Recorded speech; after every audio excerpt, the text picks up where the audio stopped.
हाँ जी, क्वेश्चन में लिखा हुआ है find out the following in the electric circuit given in the figure 12.9। First में पूछा गया effective resistance of 8 ohm resistors in the combination. Second पूछा गया current flowing through 4 ohm resistor. Third पूछा गया potential difference across 4 ohm resistance. Fourth पूछा गया है पावर डेसिपेशन। और फिफ्थ पूछा गया कि क्या एमीटर की रीडिंग में कोई डिफरेंस है या नहीं। ठीक है, स्टार्ट करते हैं। सबसे पहले तो हमें इफेक्टिव रेजिस्टेंस बताना है अराउंड 2 8 ओम। तो जैसे कि मैं देख पा रहा हूँ इस सर्किट के अंदर मुझे रेजिस्टेंस बताना है। तो मैं देख रहा हूँ कि बैटरी मेरी कहीं यहाँ है, तो पॉजिटिव टर्मिनल से करंट जाता है और ये करंट यहाँ दो पार्ट्स के अंदर चला गया। तो अगर करंट दो पार्ट्स के अंदर जा रहा है मतलब जो अरेंजमेंट है वो पैरेलल है। ठीक है, तो पैरेलल अरेंजमेंट सॉल्व करने का हमें फॉर्मूला पता है। दो तरीके होते हैं। पहला तरीका तो कॉमन सा है, 1/RP is equals to 1/R1 plus 1/R2। लेकिन अगर दो ही रेजिस्टेंस है तो हम इजी वाला यूज़ करेंगे। क्या हम यूज़ करते हैं? RP is equals to R1 R2 अब R1 प्लस R2। ठीक है, तो ये ज़्यादा ईजीएस्ट मेथड होता है अगर दो ही रेजिस्टेंस है। अगर दो से ज़्यादा है तो फिर अपना कॉमन मेथड हम यूज़ करते हैं। हाँ जी, शॉर्ट ट्रिक में इसको रख सकते हैं। हाँ जी, शुरू करते हैं। तो फर्स्ट रेजिस्टेंस है 8 एंड सेकंड रेजिस्टेंस भी 8। तो रेजिस्टेंस इन पैरेलल 8 × 8 अपॉन 8 + 8। तो 8 8 होता है 64 और 8 + 8 होता है 16। 16 1 16, 16 4 64। तो पैरेलल रेजिस्टेंस कितना आ गया? ये आ गया अराउंड 4 ओम। तो फर्स्ट पार्ट क्लियर होता है, आगे बढ़ते हैं। सेकेंड पार्ट में पूछा गया कि current flowing through 4 ohm resistor. तो ये जो 4 ओम रजिस्टर है ये वाला, इसके अराउंड कितना करंट फ्लो कर रहा है।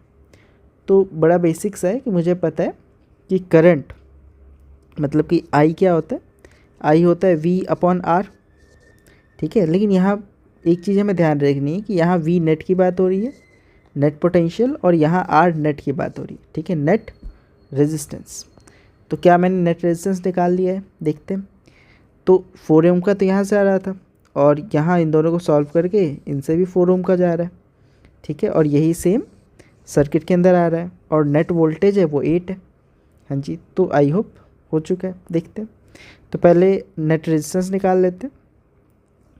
तो R नेट कितना आ जाएगा?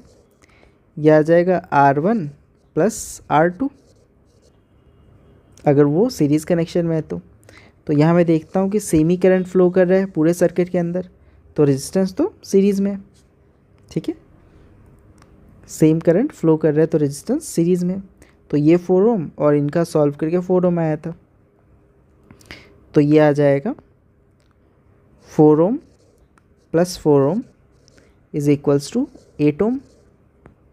और करंट का जो फॉर्मूला होता है वो होता है पोटेंशियल डिफरेंस अपॉन रेजिस्टेंस या V/R। तो V मुझे दिख रहा है 8 वोल्ट है और रेजिस्टेंस 8 ओम आया है। 8/8 सॉल्व करके करंट आ गया वो है 1 एम्पियर। तो करंट की वैल्यू आ गई, वो आ गई 1 एम्पियर। हाँ जी, तो हमने इफेक्टिव रेजिस्टेंस पता कर लिया, करंट पता कर लिया। अब पता करते हैं potential difference across 4 ohm resistance. ठीक है, पोटेंशियल डिफरेंस मतलब वोल्टेज ही पूछा गया, V। Third part potential difference V। तो मुझे पता है अकॉर्डिंग टू ओम्स लॉ कि V जो होता है V = IR होता है। तो अराउंड 4 ओम रेजिस्टेंस मुझे V भी पता है, सॉरी करंट भी पता है और रेजिस्टेंस भी पता है। तो करंट अभी हमने थोड़ी देर पहले निकाला कि सबके अंदर से सेम करंट फ्लो कर रहा है। वो कितना है? वो फ्लो कर रहा है 1 एम्पियर का। अच्छा, जो रेजिस्टेंस है वो है 4। तो मैं यूज़ करता हूँ V = 1 एम्पियर है करंट इंटू 4 ओम का रेजिस्टेंस। तो V कितना आ जाएगा? 4 1 = 4। तो वोल्टेज आ जाएगा 4 वोल्ट। अगला पार्ट, पावर डेसिपेशन इन 4 ओम रजिस्टर्स। ये 4 ओम वाला पार्ट है, यहाँ पे पावर डेसिपेशन कितना है। पावर निकालने के दो तरीके हैं। पावर हम I² R से भी निकाल सकते हैं, या ऐसा भी कह सकते हैं कि I क्या होता है, V/R होता है। तो ऐसा भी लिख सकते हैं that P is equals to V²/R² into R। मतलब मैंने I की वैल्यू V/R पुट कर दी, R से R सॉल्व हो गया, तो P is equals to V²/R।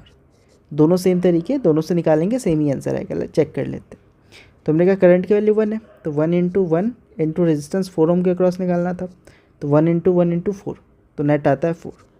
अच्छा, हाँ जी, तो अराउंड पावर हम देखते हैं दोनों में सेम ही आएगा। तो इसके अराउंड तो आया 4 वॉट, क्योंकि पावर की यूनिट वॉट होती है। और दूसरा इसके अराउंड जो वोल्टेज आया था वो आया था 4, तो मैं लिख सकता हूँ 4 इंटू 4/4, तो यह आ जाता है 16/4, तो आंसर आ जाएगा 4 वॉट।